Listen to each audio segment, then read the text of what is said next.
Assalamualaikum warahmatullahi wabarakatuh. Saya Ahmad Fazli bin Ahmad Yaakob.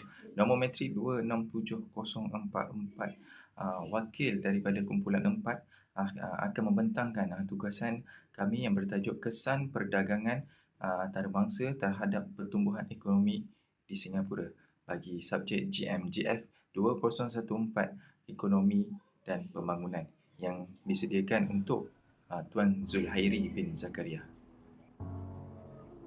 Negara Singapura merupakan sebuah negara yang maju dari segi ekonomi disebabkan oleh persekitaran perniagaan yang meluas, terbuka dan terhindar dari amalan rasuah. Harga-harga barangan di Singapura juga stabil dan negara ini juga mempunyai keluaran dalam negara kasar KDNK per kapitanya di antara yang tertinggi di dunia. Salah satu sektor utama yang memainkan peranan terbesar dalam ekonomi Singapura adalah perdagangan antarabangsa. Bertepatan dengan corak ekonomi negara, Singapura yang merupakan salah satu negara yang memiliki perdagangan yang paling terbuka, negara Singapura telah menjadi pusat perdagangan global yang penting di dunia. Salah satu kelebihan negara Singapura yang membolehkan negara tersebut menjadi antara negara yang mempunyai taraf ekonomi yang hebat adalah disebabkan oleh sistemnya yang disebut sebagai ekonomi pasar campuran, yang menggabungkan beberapa elemen penting bagi memastikan sistem ini terus efisien. Bagi mengekalkan penggunaan sistem ini, negara Singapura melonggarkan syarat dan undang-undang dalam perniagaan di negara mereka sehingga membolehkan pelabur dan peniaga asing merasakan mudah bagi berurusan di negara tersebut.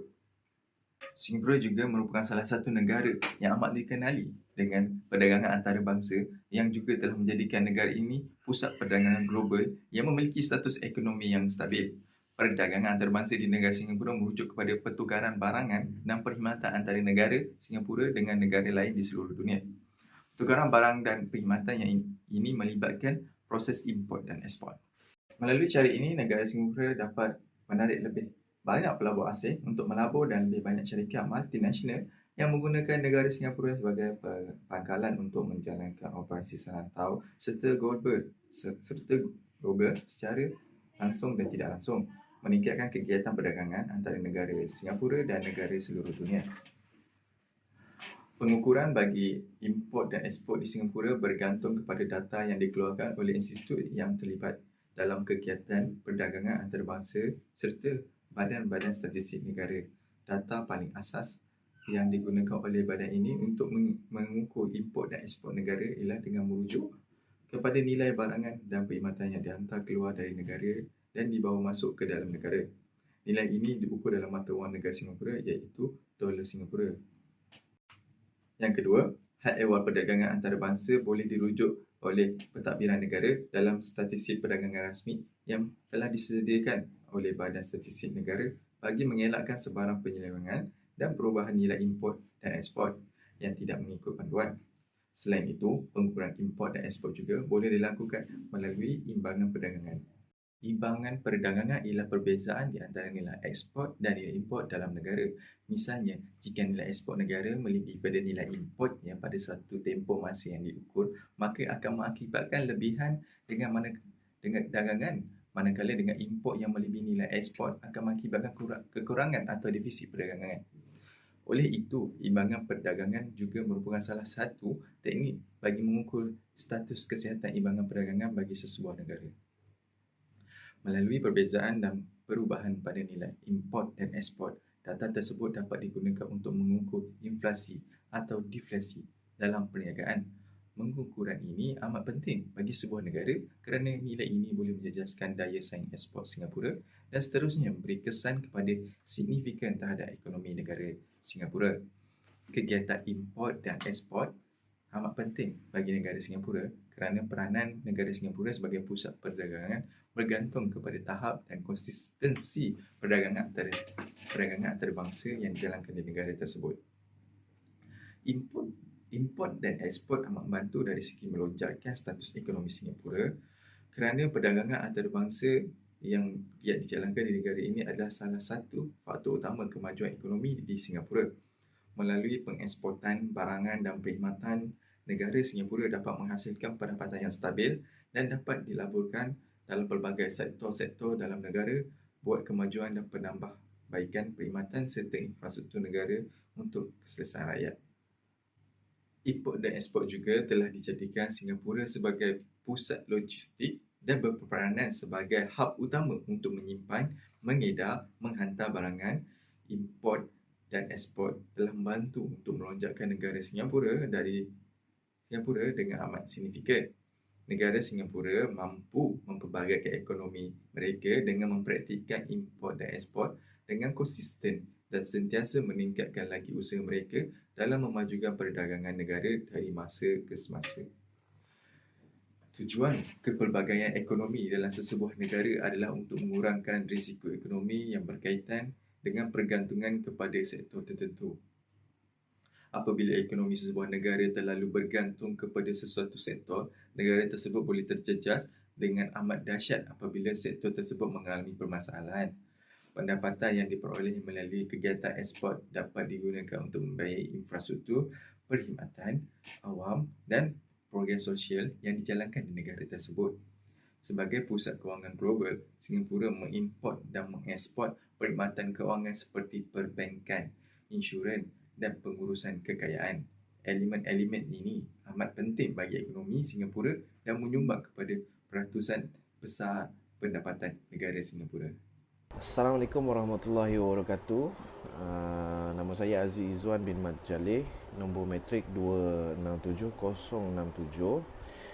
Jadi saya akan sambung pembentangan daripada kawan saya tadi. Berkenaan dengan pelabuhan Singapura. Jadi Singapura ini terkenal dengan pelabuhannya yang begitu strategik kerana telah menjadi salah satu faktor yang menjadi kelebihan buat negara ini untuk bersaing dengan negara-negara maju dalam sektor perdagangan lah.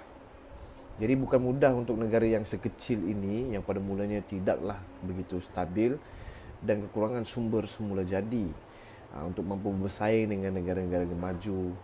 Jadi walau bagaimanapun, pelabuhan yang berada di Singapura ini telah banyak membantu menaikkan nama Singapura di mata dunia sehingga mampu menarik pelabur-pelabur asing untuk singgah ke Singapura bagi tujuan perdagangan.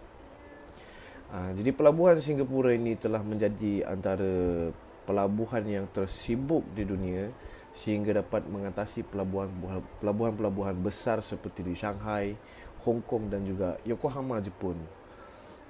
Jadi hal ini telah membuka mata ramai pedagang untuk mengikat perjanjian perdagangan dengan Singapura. Ia juga bukan sahaja direka cipta dengan infrastruktur yang unik dan praktikal, malah lebih strategik dan efisien. Pekerja-pekerja buruh yang berkhidmat di pelabuhan ini juga amat mahir, handal dan cukup terlatih sehingga hasil kerja mereka sering diberi pujian oleh pengunjung dan pedagang luar khususnya. Infrastruktur pelabuhan tersebut telah memudahkan kegiatan import dan ekspor untuk dijalankan kerana ianya menyediakan laluan yang lebih mudah bagi pedagang asing untuk memindahkan dan menghantar barang ke negara ini. Jadi buruh-buruh yang bekerja di pelabuhan ini juga mampu menghalusi barang-barang import untuk dijadikan barang-barang ekspor bertepatan dengan permintaan semasa pedagang-pedagang luar yang tinggi. Selain daripada itu, idea baharu yang diaplikasikan oleh negara Singapura ini dalam bidang ekonomi telah sedikit sebanyak membantu mempercepatkan lagi perkembangan ekonomi di negara ini. Strategi ekonomi negara Singapura, Lee Kuan Yew iaitu Perdana Menteri negara ini pada ketika itu adalah merupakan pencetus bagi idea konsep pasaran bebas. Jadi konsep yang sangat simple ini iaitu menarik minat pelabur untuk melabur dan berurusan dengan mudah tanpa perlu melalui proses-proses yang sulit. Selain daripada itu, negara ini juga menjalinkan hubungan diplomatik dengan negara-negara lain secara tidak langsungnya membuka pintu ekonomi bagi mereka. Menerusi perancangan ekonomi yang diaplikasikan oleh negara Singapura, jadi negara ini dapat bertukar status dari negara miskin sehingga dapat menjadi negara yang menjadi pusat ekonomi global yang sangat maju. Jadi walau bagaimanapun, negara ini masih menambah baik sistem mereka dengan menawarkan pelbagai lagi keuntungan dan manfaat melabur di negara ini.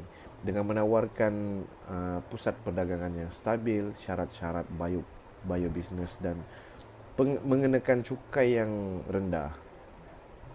Jadi sifat pemerintah yang mengambil tahu juga, diorang tidak mengabaikan mana-mana sektor dalam negara ini juga telah menjadi titik tolak bagi kemajuan Singapura, kerana di sebuah negara setiap sektor mahupun yang kecil ataupun besar sangat memainkan peranan yang penting bagi mengekalkan kemajuan sebuah negara itu. Selain daripada itu, Singapura juga sentiasa menambah baik dari segi inovasi dan teknologi. Negara ini meningkatkan taraf ekonomi mereka dengan melabur secara besar-besaran dan amat teliti dalam merancang sebarang perkembangan negara dengan menggunakan pengetahuan sebagai asas dalam perkembangan tersebut. Pengetahuan dan ilmu ekonomi yang diterapkan dalam pemerintahan telah menjadi salah satu sebab negara ini menjadi negara yang termaju dalam bidang ekonomi dan perniagaan. Keluaran dalam negara kasar KDNK negara Singapura. Jadi perdagangan antarabangsa yang telah menjadi elemen terpenting dalam ekonomi negara ini merupakan faktor utama yang memberi impak yang besar dalam kemajuan ekonomi negara ini.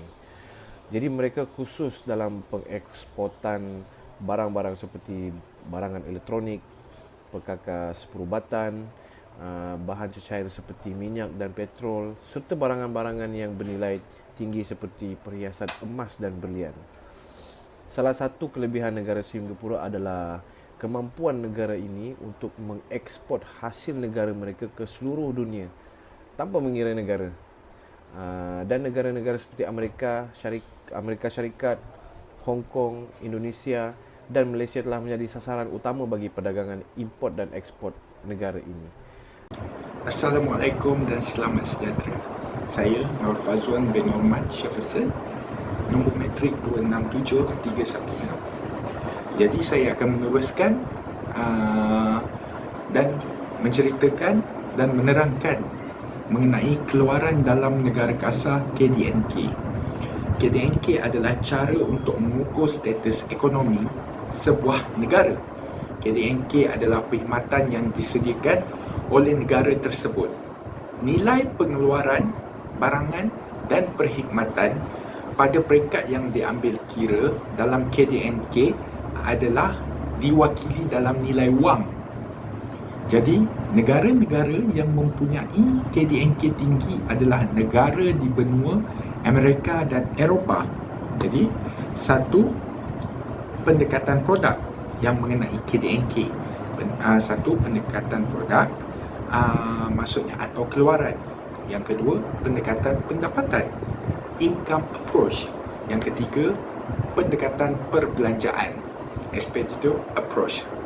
Pendekatan yang disenaraikan adalah pendekatan produk memberikan hasil terus dan memberikan jumlah keluaran untuk setiap peringkat dan kelas dalam bidang keusahawanan agar dapat diteliti secara keseluruhan. Jadi, pendekatan produk mengamalkan prinsip semua produk dibeli oleh seseorang. Okey, saya akan meneruskan lagi dengan kajian ini memberi tumpuan kepada hubungan antara faktor produktiviti dan produk.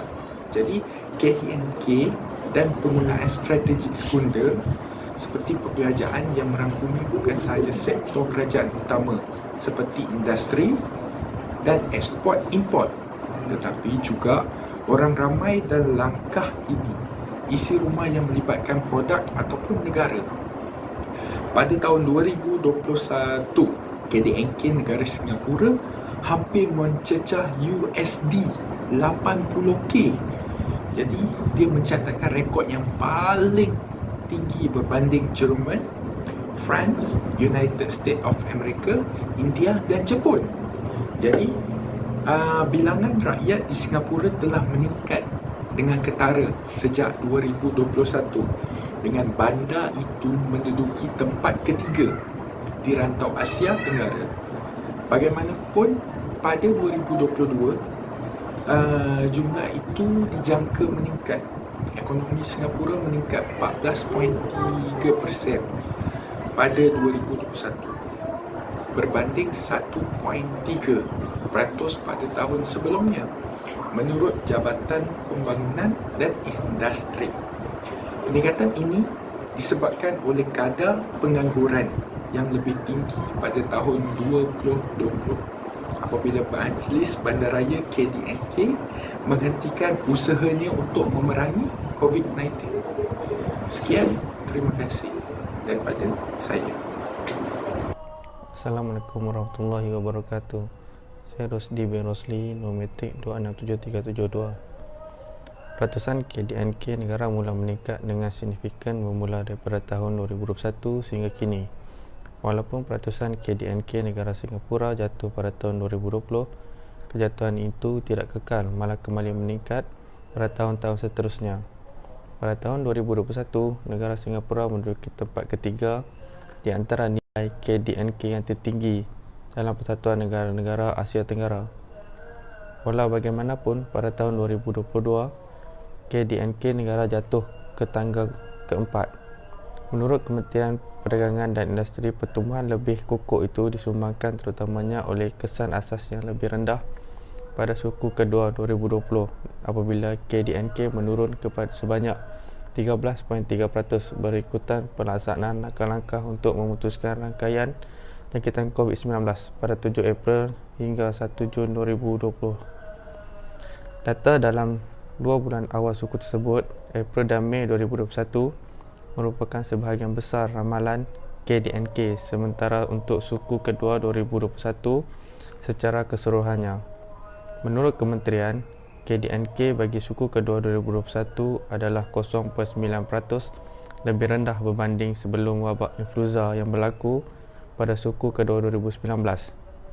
Pada suku kedua 2021, pembinaan berkembang sebanyak 98.7% tahun ke tahun, iaitu peningkatan berbanding pengucupan 23.1% pada suku sebelumnya. Peningkatan yang ketara itu disebabkan oleh kesan asas yang rendah yang mengakibatkan gangguan sementara semua aktiviti pembinaan pada akhir tahun lepas akibat daripada pelaksanaan sekatan putus rantaian. Sehubungan dengan itu, kadar pertumbuhan bagi industri berorientasikan asing di Singapura dijangka menjadi lemah berkaitan kejatuhan nilai barang permintaan luar. Sebagai contoh, akibatnya dijangka terdapat lebih banyak kesan ke atas chip kluster elektronik berkenaan dengan penurunan permintaan di seluruh dunia. Di samping itu, pengurangan dalam perbelanjaan modal oleh pengeluar semikonduktor akibat permintaan yang lemah dijangka memberi kesan kepada segmen jentera dan sistem dalam kelompok kejuruteraan ketepatan. Sebaliknya, dengan pemulihan berterusan perjalanan udara dan ketibaan pelancong dari negara luar negara, prospek pertumbuhan dalam sektor tertentu terus positif, terutamanya penerbangan dan pelancongan yang berkemungkinan mengembangkan lagi sektor lain, penginapan, pesawat, hiburan dan rekreasi. Secara rumusannya, antara bidang pemikiran ekonomi yang tertua ialah dasar perdagangan dan perdagangan antarabangsa.